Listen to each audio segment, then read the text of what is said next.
Wiseman and I were first studying legislative effectiveness, who are the effective lawmakers and why does it matter, we were doing so largely as a scholarly exercise. Now, we were intrigued by this idea that was playing out at the time in the early, mid 2000, 2005 time period, that Congress was becoming more polarized. People were characterizing the individual members of Congress as very liberal or very conservative, and really thinking through if Democrats are really liberal and Republicans are really conservative and they're not meeting in the middle at all, we're seeing a lot of gridlock in Congress.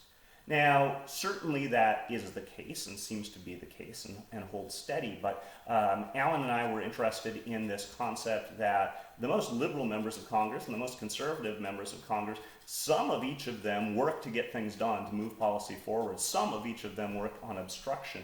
Could we characterize those sorts of differences? And as we started to characterize those differences and come up with our legislative effectiveness scores, we were intrigued by a series of findings that were coming together there. We wrote our book on the subject and published that in 2014. And when we published it, it thankfully received some scholarly attention from that point of view. But what we were most intrigued by was how much attention it received more publicly. That members of Congress were picking up on our scores, that citizens were coming to us asking a variety of questions. Voters were wondering, members of the media were picking up on this idea as well.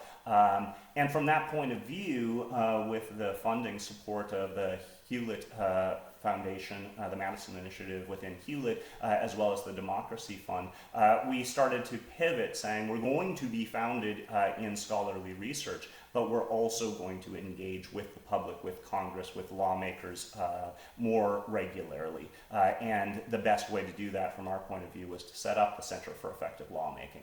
And that center now, running for a number of years, has secured a group of scholars who are really focused on this idea of what does it mean to be an effective lawmaker, what does it mean to be an effective lawmaking institution addressing the biggest public policy challenges of the day, but simultaneously our engagement purpose to say that we're not going to stop at producing scholarly work that nobody outside of the scholarly community is going to read.